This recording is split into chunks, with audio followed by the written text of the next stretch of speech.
Literally hundreds, perhaps even thousands of stories reported in the popular media suggest there are real-life encounters with angels. In almost every case, an angel or angels took charge of some situation and rescued people from life-threatening circumstances. But what does anyone really know about angels? The Bible is replete with stories of angels, but do they really exist? Is it possible that angels were there following the terrorist attack on the Twin Towers in New York City? According to the Bible, angels visited with Abraham, Lot, Jacob, and many others. But do angels bother with ordinary people today? Angels attended the birth of Jesus and warned Joseph there would be attempts on Jesus' life. Is there a guardian angel watching over you? It would be hard to avoid stories about angels even if one wanted to, but there is always the nagging question, are angels real, or are they just part of a long-standing spiritual tradition? The puzzle of angels. Do they actually exist? We'll see if we can solve that puzzle in this episode of Ancient Secrets of the Bible.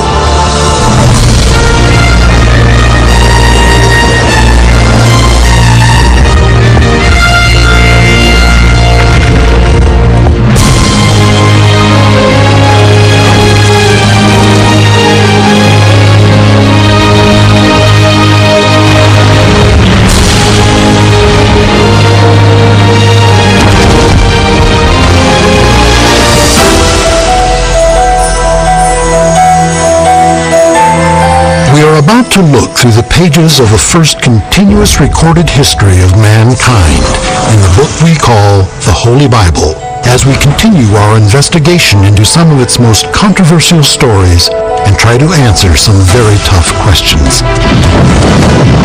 Is the Bible a reliable account of miraculous interventions, of angels, apostles, and the power of prayer? Or is it just a collection of stories and myth, as some modern-day critics suggest? Both Bible skeptics and proponents from around the world have contributed to this exciting discussion. Some of these biblical revelations may shock and surprise you.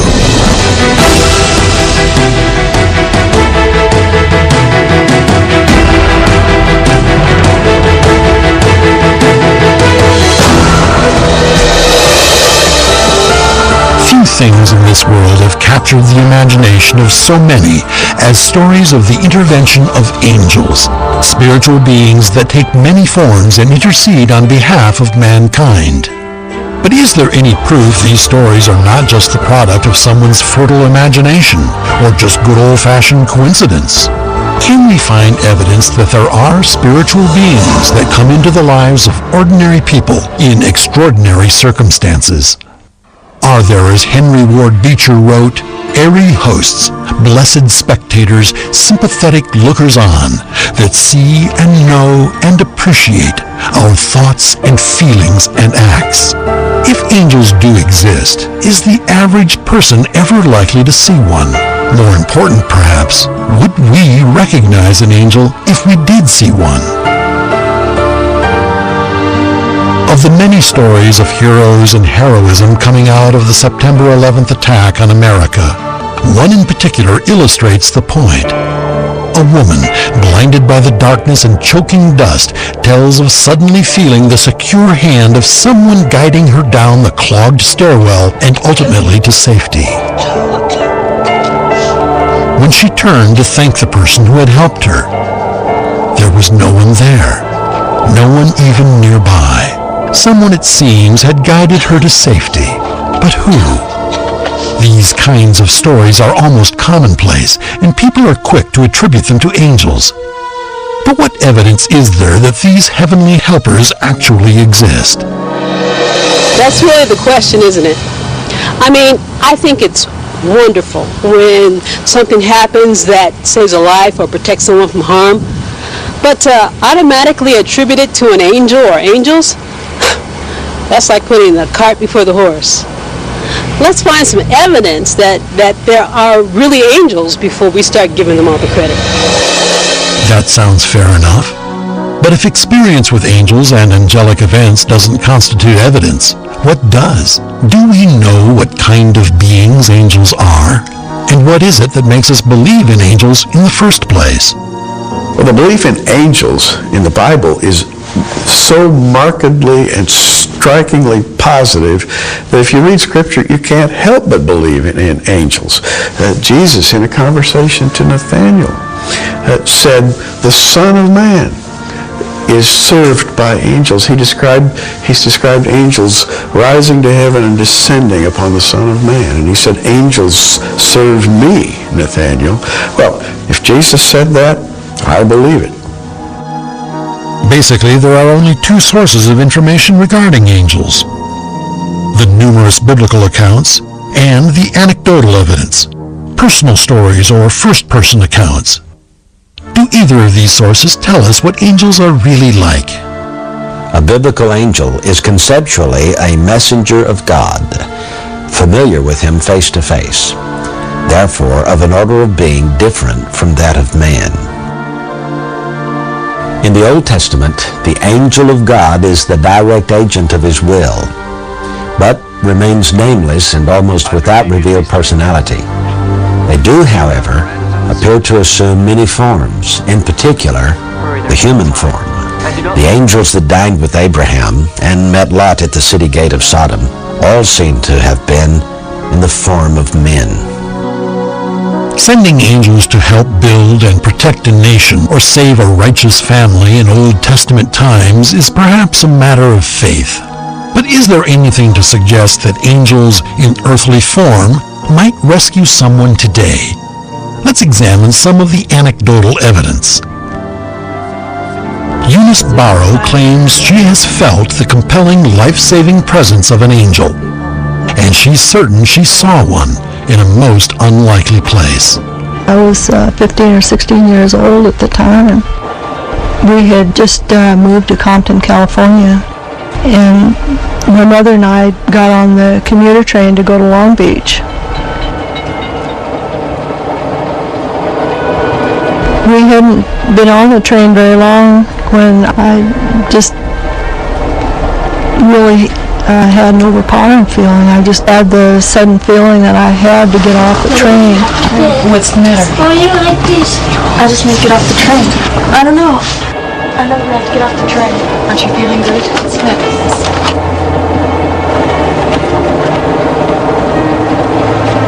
I have to get off this train. Are you sure, honey?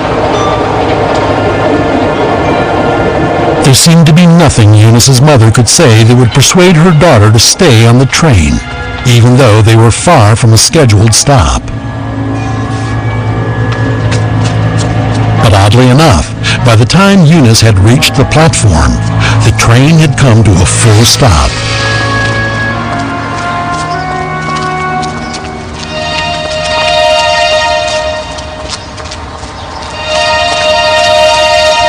Desperately, she looked about, and finally she spotted an old service station that looked like it might be open for business. Immediately, she made her way toward it.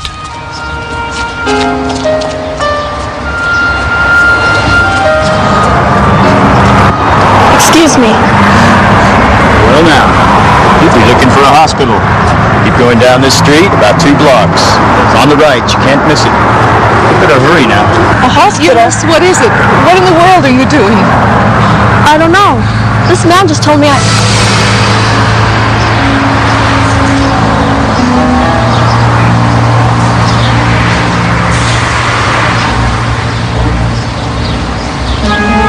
There wasn't time to wonder over this strange turn of events.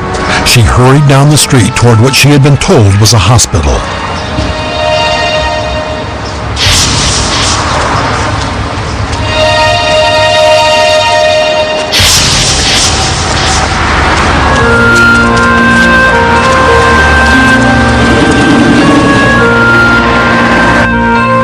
Of course, as soon as I came in to the admittance desk, they admitted me because I probably looked as sick as I felt. Doctor!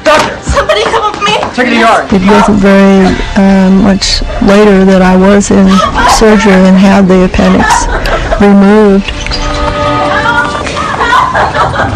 My doctor afterward told me that I was very fortunate that I came in when I did, that I'd gotten there just in time, that the appendix was red hot and just about to rupture.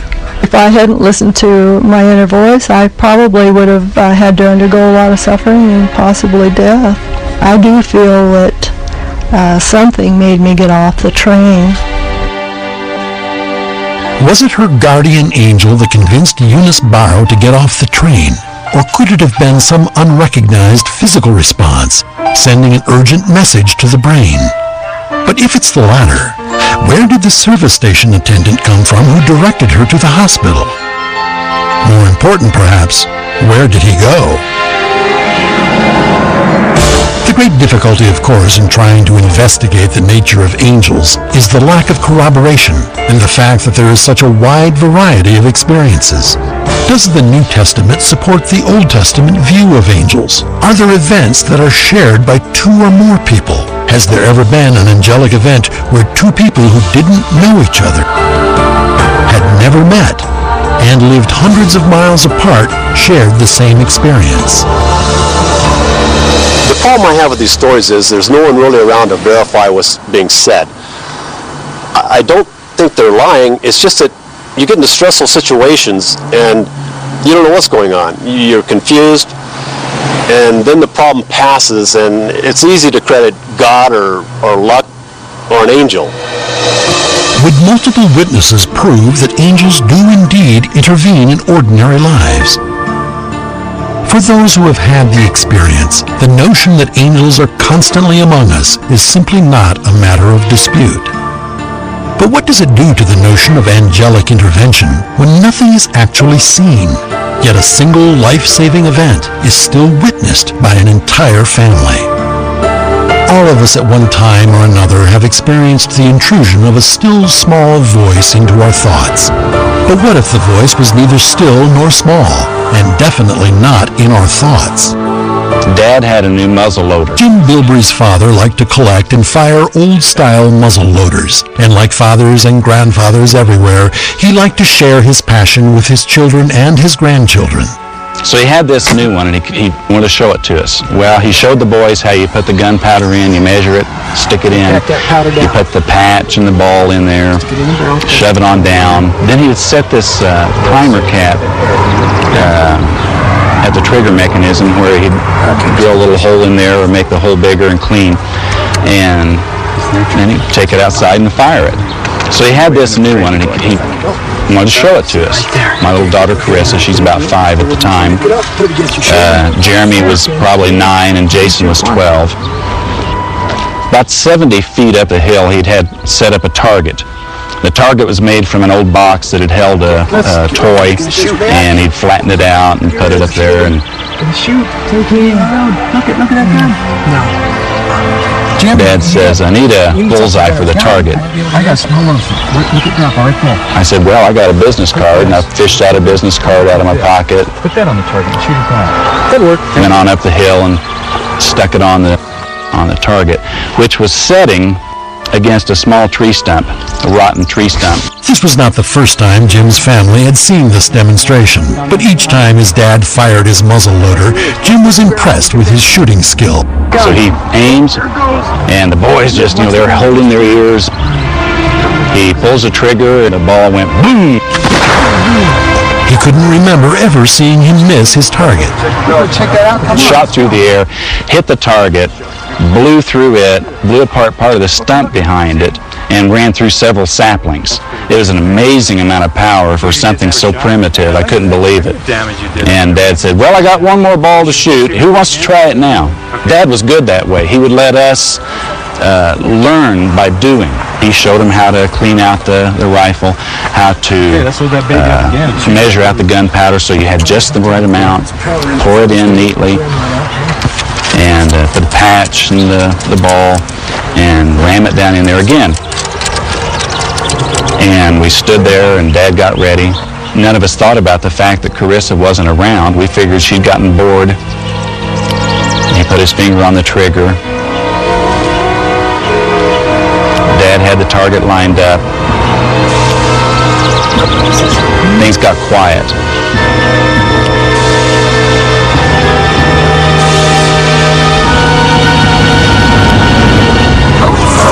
suddenly from behind us came a wall of sound.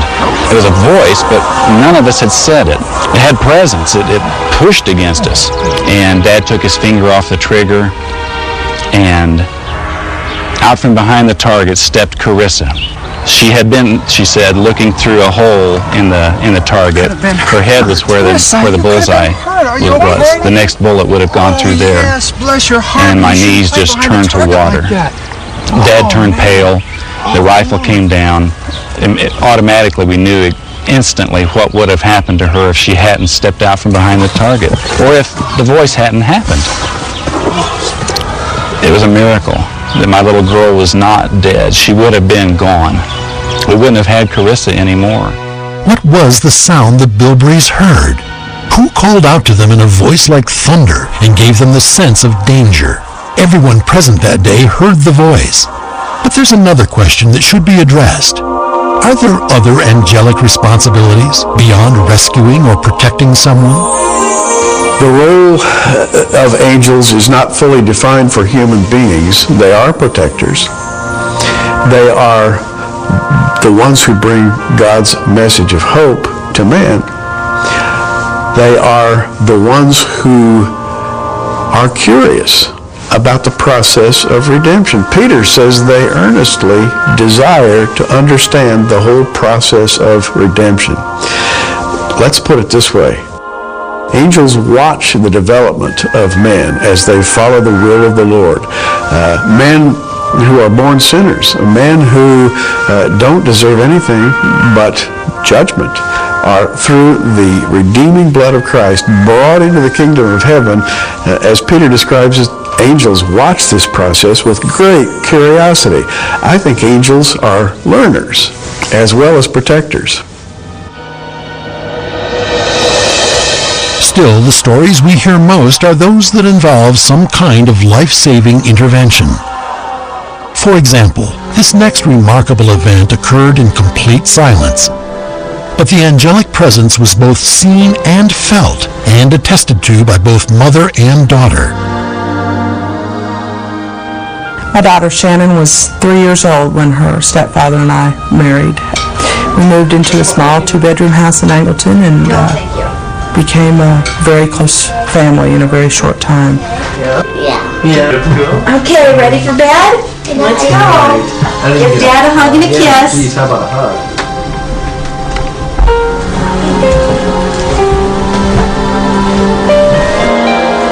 One evening, I put Shannon to bed at her usual time, and shortly thereafter, David and I went to bed. I checked on her before we went to bed, and everything seemed fine.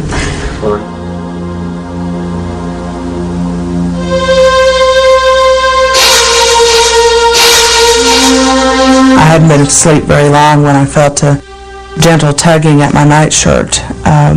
I turned over to see that David was sound asleep.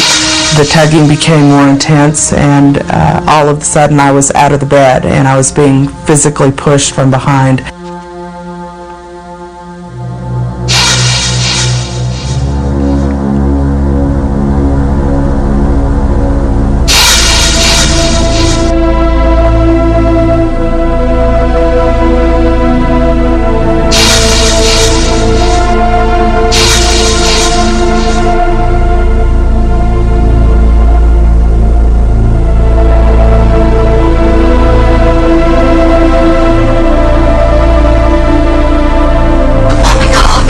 Discovered that she had the mini blind cord wrapped several times around her neck, and her breathing was impaired. I immediately unwrapped the cord from her neck, and she began to cry and breathe normally, so I knew that she was okay. She was crying, of course, obviously upset. I sat at the edge of the bed and held her and comforted her until she stopped crying and could go back to sleep. I, at that point, of course, went and got a pair of scissors, cut the mini blind cord where she couldn't play with it again during the night. When I knew she was okay, I sat at the edge of the bed, wondering what compelled me to be there and how I had gotten to her bedside. And then we'll go swim.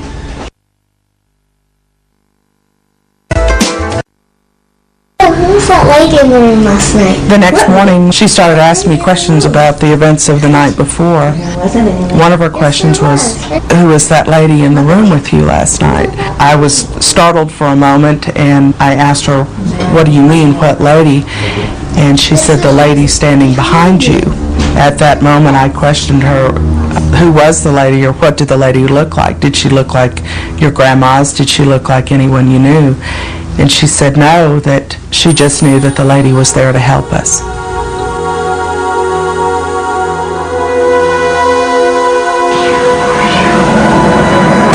The problem in trying to prove the accuracy of angelic visitations, of course, is that these tiny encounters with angels always seem to occur in isolation. But suppose two people shared the same experience, even though they had no physical or family connection. And suppose the story was unwittingly discovered by an author and TV producer who could not have known the outcome. What does the Bible say about the possibility of such an encounter? The word angel comes from the Greek word angelos and the Hebrew word malak, both of which literally mean messenger. But according to the New Testament, the duties of an angel are more inclusive than that. The New Testament largely endorses and underlines the Old Testament description of angels, although the book of Hebrews defines the angel as both a messenger of God and as a minister to man. The word minister comes from the Greek word diakonia, which literally means serviceable labor or assistant.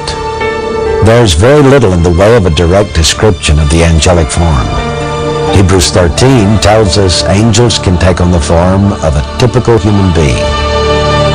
But there are also biblical references to a lustrous countenance or apparel, suggesting an awesome beauty which is not of this world. As a skeptic once said, exceptional claims require exceptional proof. And the author-producer of a TV series and book based on real-life experiences, who also happens to be the producer of this series, found an astonishing surprise in his mailbox one morning. I produced a television series called Miracles and Other Wonders. Later, I wrote a book as a follow-up to the series. In the book, I tell the story of a young mother, Lillian Harper. She saw her 5-year-old son struggling to escape the wheels of a delivery truck parked in a neighbor's driveway. There was no one in the truck, and it was creeping slowly backwards toward the boy. He tried to get out of the way, but he was too small. Lillian barely weighed 100 pounds, but she rushed to the back of the truck, praying for help. It seems impossible, but she was able to hold the truck, then actually move it forward, giving her son time to escape. She told us that whatever strength she had used to move that truck had not come from her. She had sensed a powerful presence there helping her. I included that story in my book. Later, I received a letter from someone called Darlene. She had read my book and wrote that she had witnessed the entire event with the help of an angel. Here's the letter, just as she wrote it. I'm 44, married with 2 boys, 13 and 15. I don't smoke, don't drink, don't take medicine or drugs. I'm just your average person. I have dreams like everybody else, and I can, by now, tell the difference between dreams and reality. But one night, I had a dream so very real, it affected me for a long time. In my dream, I was suddenly looking up into a beautiful sky, blue with a few fluffy clouds. Then a small pinpoint of very bright white light started to appear between the clouds. The light grew brighter until it began to beam or shine down. Out of the light, an area grew brighter, and I began to make out a form, and it became a wonderful angel. She floated in the sky, but she had a serious look of concern on her face, and she kept pointing down. She wanted me to look down, so I did. When I looked down, a scene was concentrated on a small area, seemingly in black and white with dim light. I saw a young boy by himself. There was a parked truck. Nobody was in the truck. The little boy was near the back of the truck. In my dream, the truck was parked. All of a sudden, I saw the truck rolling backwards. Everything seemed to intensify at that moment. I looked back at the little boy, and he was in the way of the wheels of the truck. It was obvious he would be hit unless he got out of the way or the truck stopped. I kept yelling for somebody to stop the truck, and I ran to the front, but nobody was in the truck. So I raced to the back of the truck and prayed for the little boy to be able to get up out of the way. Then, with all my might, I stood behind the truck, focusing my will, trying to stop the truck myself. For some reason, I was not able to touch the little boy or the truck. The event had to play itself out, but somehow I knew what I was doing was important. My help was needed and urgent. It was as if my energy was being used somehow. The next instant, the little boy is up out of the way and the truck is stopped. Right away, I'm back in the bright sky with the angel. She never spoke, but I knew she was thanking me. She disappeared into the blue sky. I called out after her, "Come back! Please, come back!" I woke up, still whispering the words, "Come back." So far as I know, this is the only instance of two people living hundreds of miles apart being able to confirm what seems to be a mutual angelic experience. It seems that angels do have the power to use caring individuals in their work. And in this particular case, we were given an unexpected glimpse into the power that angels have. Is it possible to identify exactly who or what angels are, or why they take an interest in us at all? Probably not. But Herbert Lockyer, a 19th century theologian, said, "Every believer should be personally interested in learning all that can be known concerning the character, attributes, and qualifications of these celestial spirits." And St. Augustine, in his 8 questions, said, "Every visible thing in this world is put under the charge of an angel." And the Apostle Paul encourages us to be kind to strangers because some people have entertained angels unaware. But where does that leave those of us who have never had an angelic experience? Tobias Palmer, in his delightful work, An Angel in My House, said, "The very presence of an angel is a communication. Even when an angel crosses our path in silence, God has said to us, 'I am here, I am present in your life.'" That just might be one of the most important of the ancient secrets of the Bible.